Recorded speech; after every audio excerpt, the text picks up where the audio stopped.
It's still early in the NFL season, and football is in the news like never before. Like a whole lot of other things, a red pill take on what's happening paints a different picture than you get from what passes for news and analysis in the mainstream. The blue pill story here is simple enough. The players who dutifully observe NFL prohibitions preventing them from paying tribute on the field to 9/11 or murdered cops ignore the policy governing conduct during the national anthem.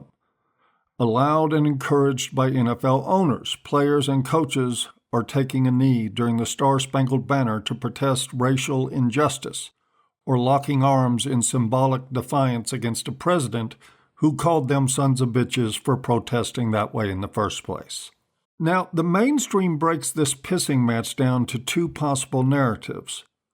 One is that of brave, progressive Americans protesting against racist cops who are gunning for black people on the streets of America. Pretty much anyone black will do. Or, depending on who you watch, the clash of wills is between loyal American patriots and snowflake leftist thugs, race baiters who want what they always want, to sow divisions among people and to undermine national unity, even when people are just trying to sit down and enjoy a football game. I can't ignore the fact that there's some legitimacy to the protest. I still think they're largely off the mark and in the wrong venue, but I'll get to that in a bit. First, though, no analysis of what's happening in the NFL would be complete or even remotely honest if it did not acknowledge that there are problems surrounding police work and race that can't and should not be ignored. Naturally, it's a hell of a lot more complicated than the trope of racist cops gunning for blacks. Sometimes, though, it's nearly that simple. Driving while black is still an off-the-books traffic violation in most of America. And much worse, the outcome of run-ins with the criminal justice system for blacks and whites on average wind up in very different places, with blacks being much more likely to be incarcerated for longer periods of time for the same offenses as whites, who are much more likely to get probation or acquittal. Of course, it's also honest to point out that part of the disparity is socioeconomic, with whites generally having more access to competent legal help. Though that comes with the caveat that you can make a very reasonable argument that this isn't a mitigating circumstance, it's just one more factor disproportionately affecting blacks. It's also fair to point out that large, predominantly African American inner-city populations are also dominated by violent crime. That's an indisputable fact that certainly has a profound impact on crime statistics and ultimately police shootings. And in this case again, what one side of the divide will see as mitigating, the other side will see as more evidence of their point. And in the end, I have to agree. The graph you are looking at here tells the story that matters. As you can see, the number of blacks per 100,000 who are incarcerated is compared to that of Latinos and whites. And it's not just the whopping disparity between groups. The impact is much deeper than just this superficial disparity. African Americans are incarcerated in state prisons at a rate that is 5.1 times the imprisonment of whites. In 5 states, Iowa, Minnesota, New Jersey, Vermont, and Wisconsin, the disparity is more than 10 to 1. In 12 states, more than half the prison population is black. Alabama, Delaware, Georgia, Illinois, Louisiana, Maryland, Michigan, Mississippi, New Jersey, North Carolina, South Carolina, and Virginia. Maryland, whose prison population is 72% African American, tops the nation. In 11 states, at least 1 in 20 adult black males are in prison. You can speculate about what is driving this all you want. You can point fingers, take a knee, fire the sons of bitches, blame Whitey, or burn your jerseys. When these kinds of numbers apply to your population and your population only, you're going to have people pissed off about it. And you are being given empirical proof that we have problems that need to be fixed. It's too bad the people taking knees on our fields of sport don't really understand the problem well enough to do anything about it. The heart of their message is being conveyed by people pushing a narrative of racist cops on the streets out to get blacks. Literal Hitlers with badges and sidearms, gunning down blacks every time they get half a chance. As narratives go, it's about as accurate as patriarchy theory and rape culture, which makes it easy as hell to get the valid points ignored. Taking that narrative to the football field instead of something solid and irrefutable is like picking up the ball and running in the wrong direction. Reducing the problems of race and criminal justice to redneck cops just isn't very bright. Nor is ignoring the fact that every disparity we see is more aggravated by sex than race. We shouldn't even be having a discussion about the discrimination African Americans face in the criminal justice system. We should, however, be talking a lot about what is happening to African American men. But we can't really do that, can we? Because if we did, we might also wind up talking about what is happening to all men in the criminal justice system. Because we might end up having a serious conversation about men's issues. The mentality of football players, standing or kneeling, is the biggest thing in the way of protesting something that matters and sticking with it. You can watch that not happen as the kneeling is replaced by locked arm standing, which has more to do with a personal pissing match between Trump and the NFL than racial injustice. That kind of easy co-opting is a given in the NFL because they've been on their knees for a long, long time. And I guess now is as good a time as any to think about that, since the original protest has been rendered impotent and just in time as we prepare for the NFL's Pink October. 4 weeks of NFL players being costumed up in all manner of pinkness, raising big cash for breast cancer research. A worthy cause indeed, were it not tainted by the fact that the obsessive, near-exclusive focus on women's health issues comes at the expense of men, including those dressed up like clowns on the football field. This is really striking to me. The average life expectancy of a professional American football player is 53 to 59 years old, depending on the position played, linked below. This is despite most of these men being in peak physical form during their playing years. It's the beating they take on the field. And they are now spending that time on the field, taking those hits, taking those days off their lives, and taking direction like circus monkeys, doing the bidding of NFL ringmasters. And the ringmasters don't give a damn about their problems. They are just props in a commercial dog and pony show. Nobody cares about the very real problems they face as football players or as men.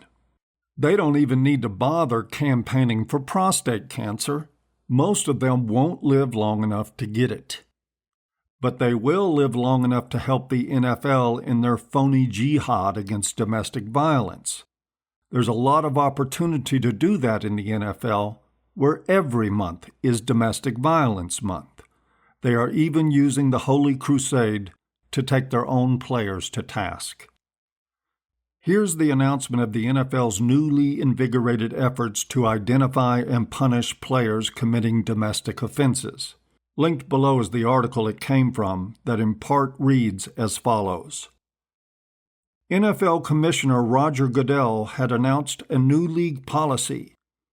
Effective immediately, Godell wrote in a letter to owners, violations of the personal conduct policy regarding assault, battery, domestic violence, or sexual assault that involves physical force will be subject to a suspension without pay of 6 games for a first offense, with consideration given to mitigating factors, as well as a longer suspension when circumstances warrant. A player did not have to be charged by police or prosecutors to be suspended, and a second offense for domestic violence, the commissioner declared, would result in a lifetime ban. This was an issue of respect, he wrote, and underlined the word. Hell yeah, Godell, you tell 'em. Way to protect and promote the NFL brand by throwing your players under the bus. No charges by police or prosecutor needed? He might as well have said no proof needed, because that is exactly what he meant. On the first weekend of football this year, there was a question about whether Dallas Cowboys superstar second-year running back Ezekiel Elliot would be allowed to play, courtesy of one of those 6-game suspensions. Fortunately, a judge ruled that Elliot had not been given a fair shake and temporarily blocked the suspension. Perhaps it was because the NFL punished Elliot without any real evidence against him, and because he wasn't allowed to defend himself. There were never any charges against Elliot, as the prosecutor in the case said he didn't feel he could get a conviction.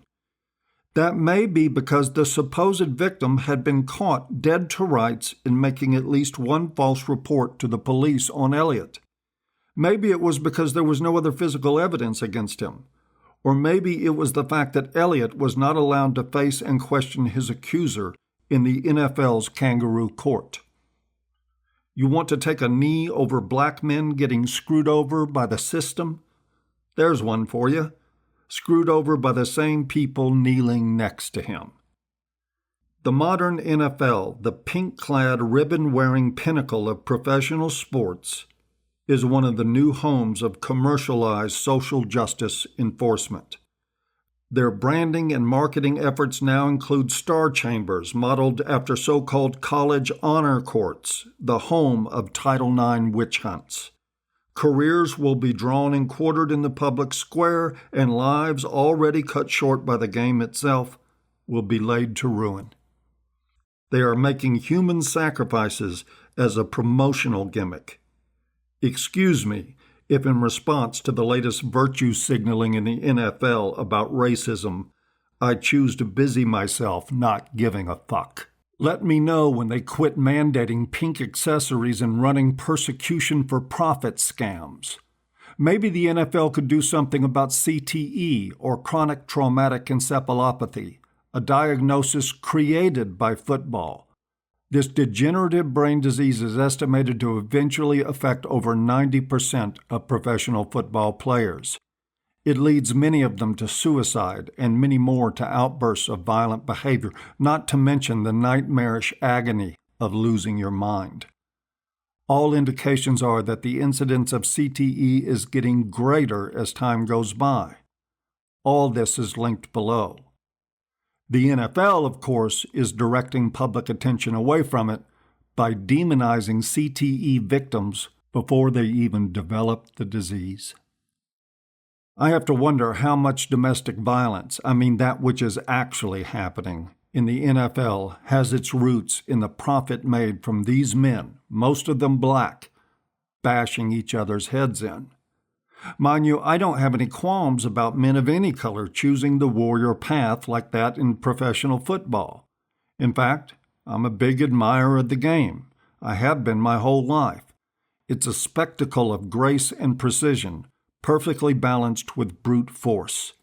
It's an orchestrated, supremely poetic clash of will and power, skill and speed. I'd like to see players get a better shake, though. Rather, I'd like to see the players act like they deserved as much.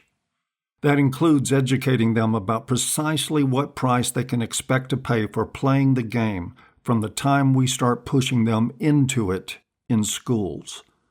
It would include a primary mission to mitigate injuries and improve the life expectancy of players before putting on ostentatious shows of support for women's or anyone else's causes. Who knows? If players cared more about their own well-being than paychecks and paparazzi, it might be a productive path to real progress on a lot of other issues. Who knows what could happen if black men and white men started working together on issues that affect us all. As a matter of fact, a discussion between men that transcends race is probably the most powerful and beneficial to be had. Can you imagine the players taking a stand about CTE, prostate cancer, or the domestic violence witch hunts? Well, your imagination is where that will have to stay. As great an image as it makes, The ringmasters would never permit it, even in the unlikely event that men who play football would be so in touch with their full humanity. No matter what sympathies may be present in white players and coaches in this protest, there won't be a needed discussion about criminal justice and race coming out of it.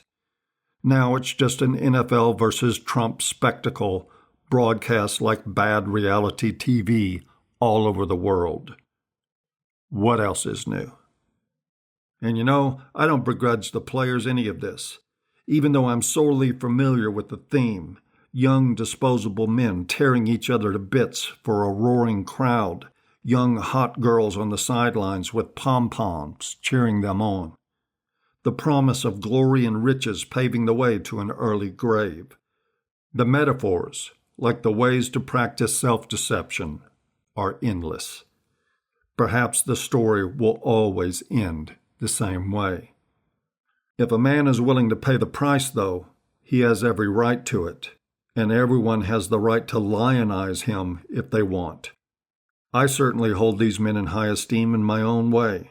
It's just that I'm getting tired of seeing them dance for their dinner for a world that sees them as having no worth but what they give on the field. It doesn't really fit my hero's mold. And that is it for today's talk. As always, I hope you've enjoyed, and we'll see you next time.